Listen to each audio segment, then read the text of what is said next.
Everyone and welcome to our channel grounded to grow. तो जैसे कि हम पढ़ रहे थे चैप्टर 11 मार्केटिंग के बारे में और उसमें हमने अभी तक डिस्कस किए थे to marketing mix that is product and price. आज की क्लास में हम third P that is place of physical distribution को इलैबोरेट करके डिस्कस करेंगे। तो basically place of physical distribution mix में एक्चुअली में हम पढ़ते क्या है, basically it deals with making the products available at required place. मतलब कि प्लेस मिक्स में हम ये इंश्योर करते हैं कि जो प्रोडक्ट्स हमने मैन्युफैक्चर किए हैं या फिर जो प्रोडक्ट्स हमने बनाए हैं उनको हमें कस्टमर तक पहुंचाने के लिए जो एप्रोप्रिएट प्लेस होगी वहाँ तक कैसे पहुंचाना है। That is deals with making the products available at required place. मतलब कि जहाँ पे हमारे प्रोडक्ट की ज़रूरत हो सकती है वहाँ तक हम अपने प्रोडक्ट को कैसे अवेलेबल कराएं, इसको हम पढ़ेंगे प्लेस और फिजिकल डिस्ट्रीब्यूशन टॉपिक के अंडर।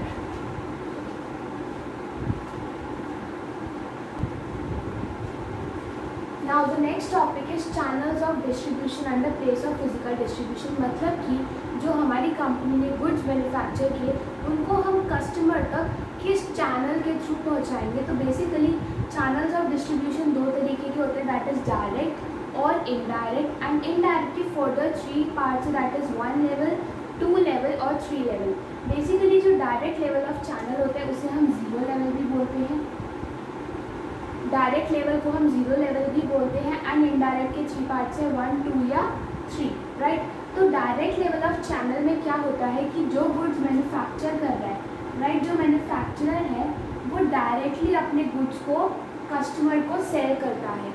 जब मैं सपोजिंगली मैन्युफैक्चरर हूँ, मैंने अपने गुड्स मैन्युफैक्चर किए और अगर मैं सीधा कस्टमर को अपने गुड्स बेचती हूँ बिना किसी की हेल्प के थ्रू, तो that is will be called direct level of channel। that is when the manufacturer sells the goods directly to the consumer। तो ये तो था कि जब मैन्युफैक्चरर डायरेक्टली कंज्यूमर को सेल कर देगा, लेकिन बीच में ऐसा हर एक केस में पॉसिबल नहीं हो पाता। बहुत सारे केसेस ऐसे होते हैं जब बहुत सारे इंडिविजुअल्स इस चैनल में बीच में होते हैं जो मैन्युफैक्चरर ने जो गुड प्रोड्यूस किया है उसको कस्टमर तक पहुँचाने में हेल्प करते हैं। तो वो सारे जो केसेस है वो इनडायरेक्ट लेवल में आते हैं, right. Now there are 1 level, 2 level and 3 level।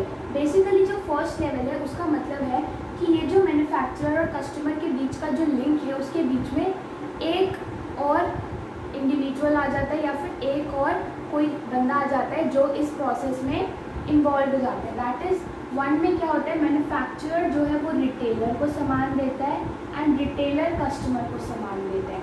2 में क्या होता है, मैन्युफैक्चरर जो है वो होलसेलर को देता है, होलसेलर रिटेलर को एंड देन रिटेलर कस्टमर को। एंड 3 में क्या होता है, मैन्युफैक्चरर अपने एजेंट को, एजेंट होलसेलर को, होलसेलर रिटेलर को एंड देन रिटेलर कस्टमर को। तो अभी मैंने एक्चुअली में लिखा क्या है, बेसिकली जो हमारी एक चेन होती है कि गुड जिसने मैन्युफैक्चर किया दैट इज़ मैन्युफैक्चरर, उससे हमें जब तक कस्टमर तक पहुंचाना है तो उस चेन में जितने इंडिविजुअल्स आते जाते हैं या जितने लोग आते जाते हैं उसके हिसाब से हमारा चैनल ऑफ डिस्ट्रीब्यूशन भी चेंज हो जाता है। तो आप देखो डायरेक्ट लेवल में क्या है, मैन्युफैक्चरर सीधा कस्टमर को गुड सेल कर रहा है, so that's why it is direct. और 0 लेवल क्योंकि यहाँ पे बीच में कोई इंटरमीडियरी नहीं है, so that's Y when the manufacturer sells directly to the consumers it is called direct level of channel। and then we have indirect के 3 cases that is 1, 2 and 3। 1 में basically 1 इंटरमीडियरी आ जाएगा, तो मतलब कि मैन्युफैक्चरर डायरेक्टली कंज्यूमर को अपने product cell नहीं करेगा बल्कि रिटेलर को करेगा, राइट। रिटेलर और होलसेलर हमने 11th क्लास की बिजनेस स्टडीज़ में पढ़ा हुआ है कि जो होलसेलर होता है वो बल्क क्वांटिटी में गुड्स परचेज करता है और फिर वो रिटेलर को बेचता है इन स्मॉल क्वांटिटीज़, और जो रिटेलर है देन वो कंज्यूमर को आगे गुड्स को सेल करता है। तो 1 लेवल ऑफ चैनल में क्या होता है, बेसिकली जो मैन्युफैक्चरर है वो अपने गुड्स रिटेलर को देता है एंड देन जो रिटेलर है वो अपने गुड्स कंज्यूमर को सेल करता है। Now the second level is that is 2 level of channel.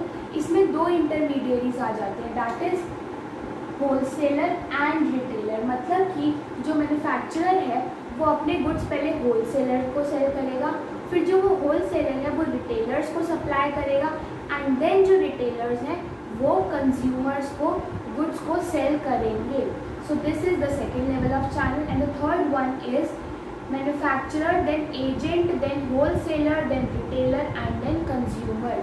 मतलब कि 3 intermediaries, agent, wholesaler and retailer. अब होलसेलर एंड रिटेलर तो हमने 11th क्लास में पढ़ा है. बेसिकली अभी एजेंट कौन होता है? एक्चुअली में जो कंपनीज होती हैं वो अपनी सेल्समैन या फिर जो एजेंट्स होते हैं उनको हायर करती हैं ताकि वो जितने भी उस प्लेस पे या फिर जितने भी उस लोकेशन पे होल सेलर्स हैं उनको जाके उनके न्यू प्रोडक्ट्स वगैरह वगैरह बताए, ताकि जो होल सेलर्स रिटेलर्स हैं वो उनके गुड्स परचेज कर सकें. तो बेसिकली एजेंट मैन्युफैक्चरिंग कंपनीज या फिर जो कंपनीज होती है वो हायर करती हैं जो होल सेलर्स को हमारे प्रोडक्ट सेल करती हैं, एंड होल सेलर्स रिटेलर्स को सेल करते हैं, एंड देन रिटेलर्स जो है वो कंज्यूमर्स को हमारे प्रोडक्ट्स सेल करते हैं. तो ये थे channels of distribution, that is direct level और इनडायरेक्ट लेवल. डायरेक्ट में होता है जिसको हम जीरो लेवल भी कहते हैं, जिसमें मैन्युफैक्चरर सीधा कंज्यूमर को सेल करता है. इनडायरेक्ट में 3 होते हैं, 1 में 1 इंटरमीडियरी, 2 में 2 इंटरमीडियरीज एंड 3 में 3. फर्स्ट में रिटेलर बीच में आ जाता है, that is manufacturer, retailer and then consumer. 2 में manufacturer, wholesaler, retailer, consumer, and 3 में manufacturer, agent, wholesaler, retailer and then consumer.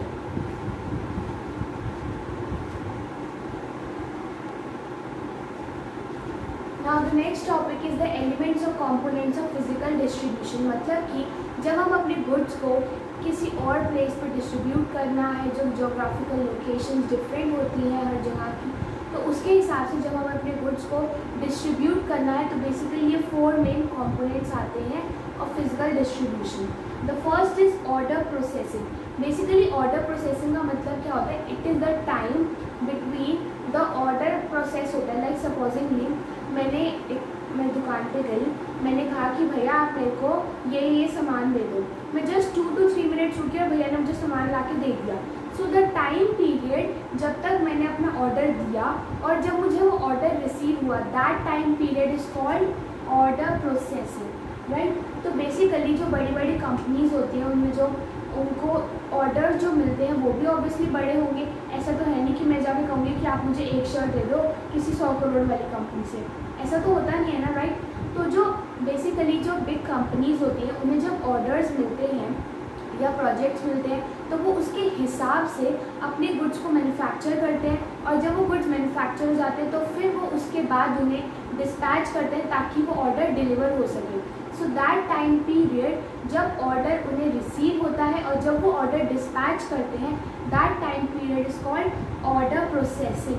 अब बेसिकली किसी भी कंपनी के लिए ऑर्डर प्रोसेसिंग कैसे बेनिफिट दे सकती है? अगर कोई भी कंपनी अपने ऑर्डर प्रोसेसिंग का टाइम कम रखेगी तो जो कंज्यूमर को जो उन्हें ऑर्डर डिलीवर करना है वो जल्दी डिलीवर कर पाएंगे, जिसकी वजह से कंज्यूमर सेटिस्फैक्शन इंक्रीज हो जाएगी और उनका ब्रांड नेम भी इंक्रीज होने में हेल्प करेगा, right. So order processing is the first element of physical distribution. अब बेसिकली इसमें एक और पॉइंट आता है कि एक्चुअली में फिजिकल डिस्ट्रीब्यूशन से कैसे रिलेटेड है.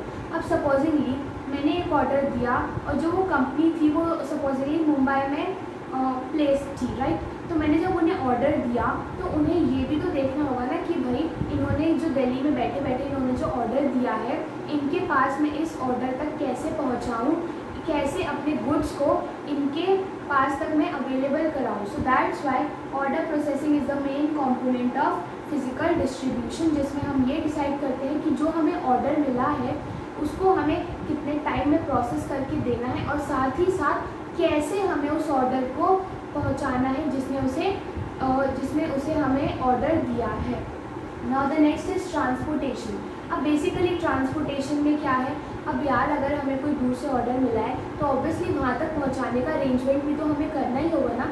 मैंने दिल्ली में से ऑर्डर दिया, मुंबई में से मुझे गुड्स चाहिए, तो जो मुंबई में जो कंपनी थी उसे ट्रांसपोर्टेशन भी तो देखना होगा ना कि वो कैसे मुंबई के गुड्स दिल्ली तक मुझ तक पहुँचाएंगे.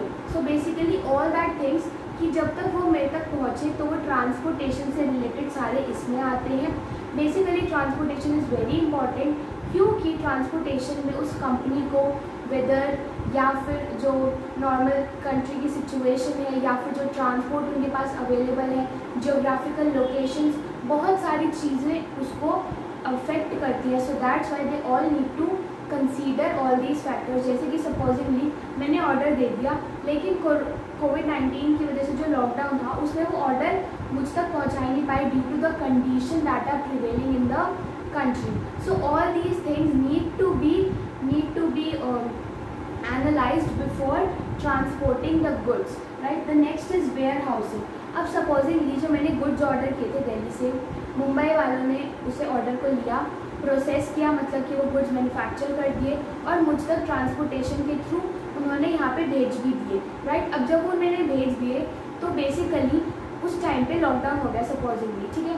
तो फिर उन्होंने हमारी जो उनके जो वेयर हाउसेज या जो स्टोर्स थे वहाँ पे रहेगा वो गुड, या फिर मैं ये कह सकती हूँ कि बेसिकली जब भी कोई गुड ट्रांसपोर्ट होके आता है तो जब तक उसकी डिमांड क्रिएट नहीं हो जाती मार्केट में तो वो वेयर हाउसेज में या स्टोरेजेस में रहता है, right? So that what is called where housing.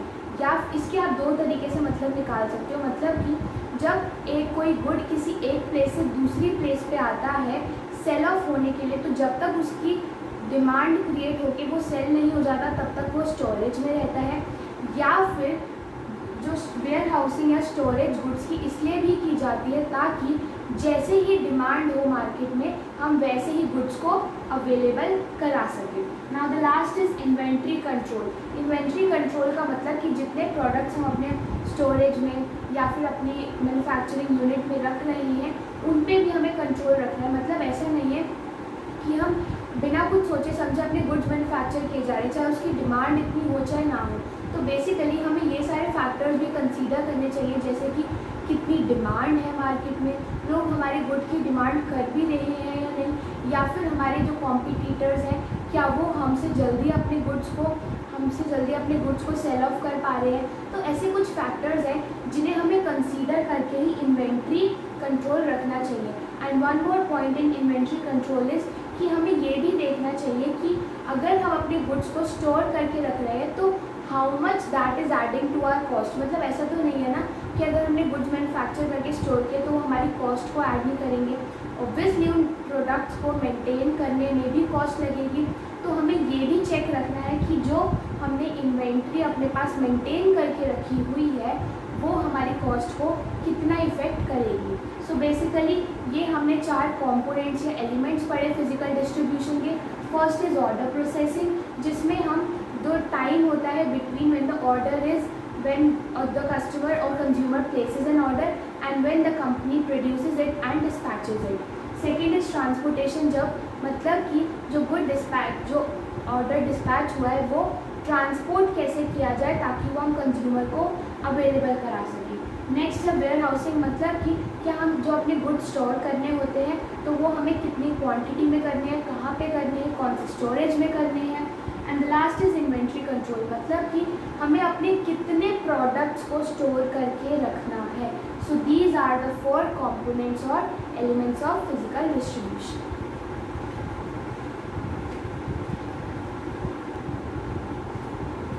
Now the next topic is the factors affecting the choice of channel of distribution.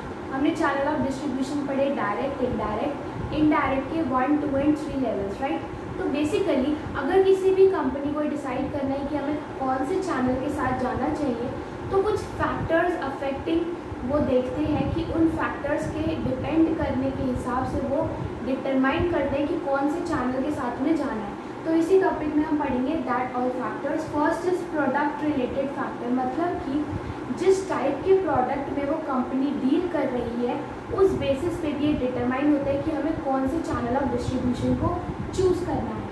Now these are the 4 type जो मैंने लिखे हैं कि बेसिकली किस टाइप के प्रोडक्ट के साथ हम किस टाइप के चैनल को प्रेफर करते हैं.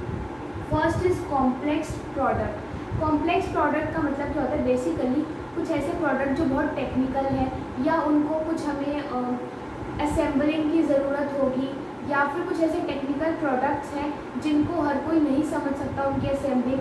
तो जो ऐसे कॉम्प्लेक्स प्रोडक्ट्स होते हैं उनके लिए हम प्रेफर करते हैं शॉर्ट चैनल, राइट? जो ऐसे कॉम्प्लेक्स प्रोडक्ट्स होते हैं उनके लिए हम शॉर्ट चैनल्स प्रेफर करते हैं. That is like direct channel और फर्स्ट लेवल और one level of channel of distribution. तो कॉम्प्लेक्स प्रोडक्ट मतलब जिनको इंस्टॉल करने में या जिनको हमें कंज्यूमर को उसका यूजेज समझाने में टेक्निकल है वो उसको लाइक सपोजिंगली जैसे कि मैंने कोई प्रोडक्ट परचेज किया तो उसके यूजिंग की बहुत सारी डायरेक्शंस है, डायरेक्शंस टू यूजेज ही बहुत सारी हैं।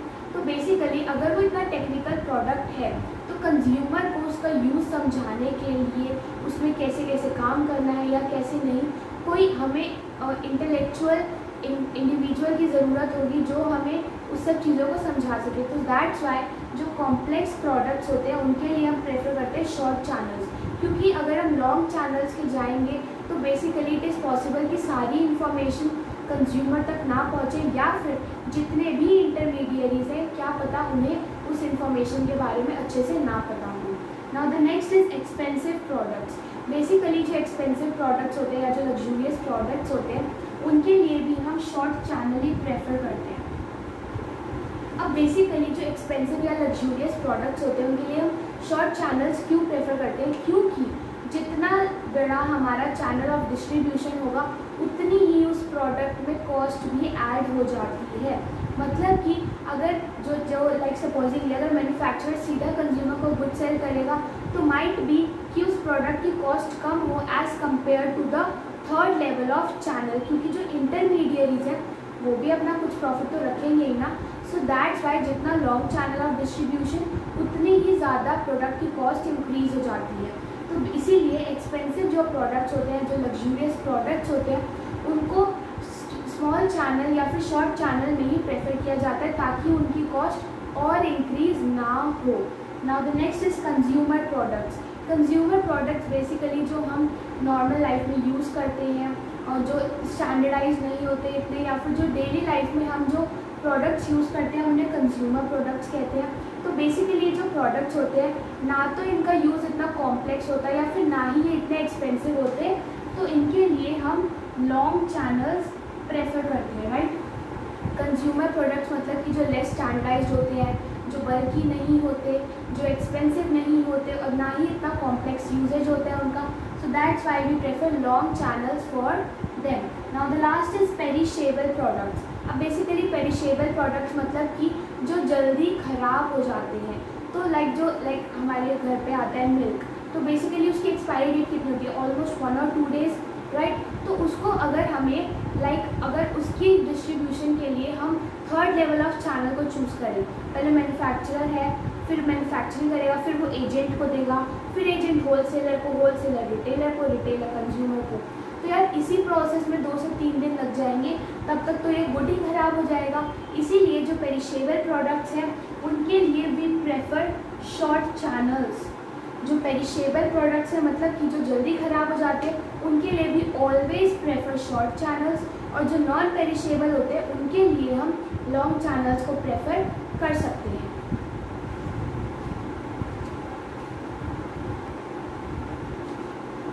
Now the next factor affecting the choice of channel of distribution is company related factors। मतलब कि कंपनी क्या सोचती है प्रोडक्ट के लिए उसके ऊपर भी डिपेंड करता है चैनल ऑफ डिस्ट्रीब्यूशन। इसके लिए मैंने 2 पॉइंट्स लिखे हैं, राइट। तो first is degree of control. मतलब कि अगर कंपनी चाहती है कि जो चैनल्स वो यूज़ कर रहे हैं उसमें उनका कंट्रोल बना रहे तो वो हमेशा शॉर्ट चैनल प्रेफर करेगी। मतलब कि वो चाहती है कि जो उसका प्रोडक्ट है बेसिकली कंज्यूमर तक पहुंचने में ज़्यादा इंटरमीडियरीज बीच में ना आए, या फिर कंपनी जो है वो ये चाहती है कि जो अपना प्रोडक्ट है वो डायरेक्टली कंज्यूमर तक पहुंचाए और सीधा कंज्यूमर से ही उस प्रोडक्ट से रिलेटेड फीडबैक ले, या फिर बीच में इंटरमीडियरीज ना आए। तो उस केस में अगर कंपनी चाहती है कि उनका उस प्रोडक्ट रिलेटेड जो कंट्रोल है वो ज़्यादा रहे, that is more, then they prefer short channels. और अगर कंपनी को लगता है कि यार अगर बीच में इंटरमीडियरीज आ भी गए, हम अपना प्रोडक्ट अगर इंटरमीडियरीज के थ्रू भी पहुंचाएंगे तो हमें कोई दिक्कत नहीं है, अगर हमारा कंट्रोल उस प्रोडक्ट की सेल्स से रिलेटेड कम हो रहा है तो हमें कोई दिक्कत नहीं है, then they prefer long channel. So first factor is degree of control. मतलब कि अगर बेसिकली किसी कंपनी को लग रहा है कि उनका जो कंट्रोल है कंज्यूमर तक अपने प्रोडक्ट को सेल करवाने का या पहुंचाने का अगर वो डाइल्यूट नहीं होना चाहिए या कम नहीं होना चाहिए, then they go for short channels. और अगर उन्हें लगता है कि यार बीच में इंटरमीडिएरीज आ भी गए, हमारा कंट्रोल अपने कंज्यूमर तक अपने प्रोडक्ट को पहुंचाने में कम हो भी गया, then too we don't have any problem, then they can go for long channels of distribution. Now the next is financial strength. अब बेसिकली किसी भी कंपनी की जो फाइनेंशियल पोजीशन होती है वो भी डिटरमाइन करती है चैनल ऑफ डिस्ट्रीब्यूशन को। ऐसा क्यों होता है? बेसिकली अगर कोई भी कंपनी अपने प्रोडक्ट्स को डायरेक्टली सेल करेगी तो उसमें उन्हें ह्यूज अमाउंट्स ऑफ इन्वेस्टमेंट की ज़रूरत होती है, लेकिन अगर कोई कंपनी इंटरमीडिएरीज की हेल्प से अपने प्रोडक्ट्स को सेल करवाती है तो उनको अपने इतने फंड्स को यूज़ करने की ज़रूरत नहीं होती। तो अगर किसी भी कंपनी की फाइनेंशियल स्ट्रेंथ बहुत अच्छी है, मतलब वो फाइनेंशियली बहुत स्ट्रॉन्ग है, उनके पास बहुत फंड्स हैं, then they can go for short channels, क्योंकि अगर उनके फंड्स यूज़ भी हो गए अपने प्रोडक्ट्स को सेल करवाने में तो भी उन्हें कोई दिक्कत नहीं होगी। लेकिन अगर उस कंपनी की फाइनेंशियल स्ट्रेंथ वीक है, उनके पास इतने फंड्स होते ही नहीं हैं कि वो अपने कंज्यूमर को डायरेक्टली सेल करे और जो एक्सपेंसेस आए वो उन्हें कहते हैं अफोर्ड कर सके, so basically they go for long channels, ताकि जो इंटरमीडिएरीज है वो उनके प्रोडक्ट्स को सेल करें और उनको अपने इतने ह्यूज अमाउंट्स ऑफ फंड्स को इन्वेस्ट ना करना पड़े अपने प्रोडक्ट को कंज्यूमर तक पहुंचाने में। सो ये है second factor, that is a company related factor, जिसमें हमने दो फैक्टर्स पढ़े, degree of control and financial strength.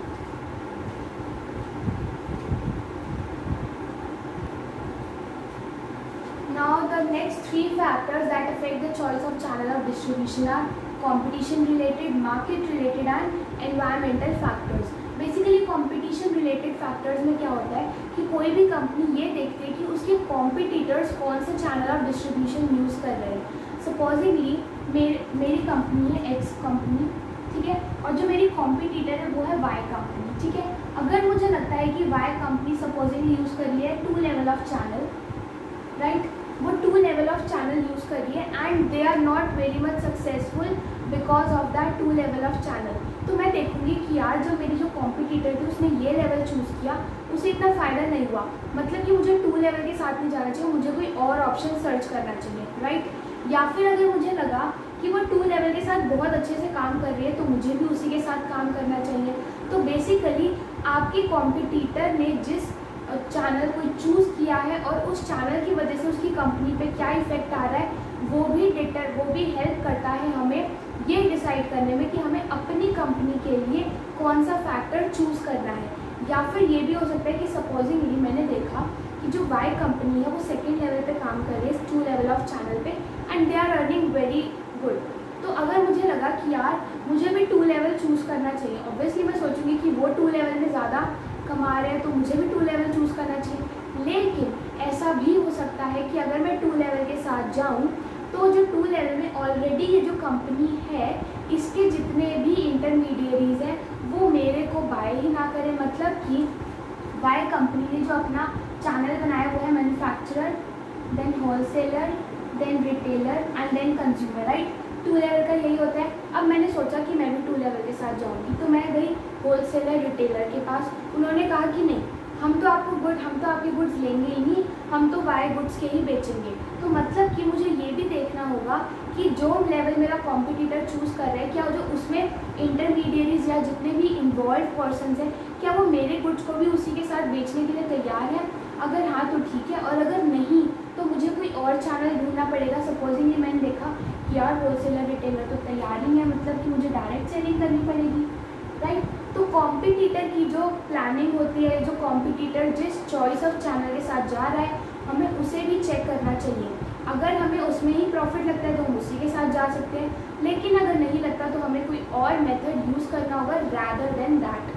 Now the next is market related factors में बेसिकली हम ये देखते हैं कि हमारी टारगेट मार्केट कहाँ है, मतलब कि जो मैंने प्रोडक्ट्स मैन्युफैक्चर किए उसकी टारगेट मार्केट कहाँ है, उसे परचेज करने वाले कंज्यूमर्स मुझे कहाँ मिलेंगे। सपोजिंगली मुझे ये लगा कि मैं मैन्युफैक्चर जो करती हूँ, supposingly I manufacture woollen clothes and I am in Delhi, और मुझे लगता है कि जो नॉर्दर्न साइड्स है, जो नॉर्थ ईस्ट साइड्स है वहाँ पे वुलन क्लोथ्स की ज़्यादा डिमांड होगी, तो मैंने सोचा कि मुझे ऑब्वियसली वहाँ तक सप्लाई करने होंगे अगर मुझे पूरे साल वुलन क्लॉथ्स का ही काम करना है। तो बेसिकली जो मेरी मार्केट है, टारगेट मार्केट, वो कहाँ हुई, नॉर्थ या फिर नॉर्थ ईस्ट, राइट, ये मेरी टारगेट मार्केट हुई। तो बेसिकली अब मैं वहाँ पे सीधे डायरेक्टली जाके तो कंज्यूमर को सेल नहीं कर सकती ना, क्योंकि डायरेक्ट लेवल ऑफ चैनल में मैं जाऊँगी और वहाँ कंज्यूमर को बेचूंगी, लेकिन वो तो मेरे लिए फिजिबल नहीं है। तो मतलब कि मुझे लॉन्ग चैनल प्रेफर करना पड़ेगा। So that's why the most important factor is where the target market exist, या फिर जियोग्राफिकल लोकेशन क्या है हमारी टारगेट मार्केट की in the market related factors. Now the next is environmental factors. Basically environmental factors में हम ये देखते हैं कि जो हमारे आसपास का बिजनेस एनवायरनमेंट है वो कैसे रिस्पॉन्ड कर रहा है। सपोजिंगली अगर जो बिजनेस एनवायरनमेंट है वो रिसेशन के पीरियड से जा रहा है, इकोनॉमी जो है वो रिसेशन में है, तो हम ऑब्वियसली यही चाहेंगे कि हम डायरेक्ट चैनल प्रेफर करें ताकि हम अपने गुड्स को सीधा कंज्यूमर को बेचें, ना कि थ्रू इंटरमीडियरीज। तो ये थे 5 factors that affect the choice of channel of distribution: product related, company related, competition, market and environmental. तो इसी के साथ हमारा third P that is place of physical distribution खत्म होता है। कल की क्लास में हम करेंगे last P that is promotion mix. Do like our video and subscribe to our channel Grounded to Grow for more related videos. Thank you.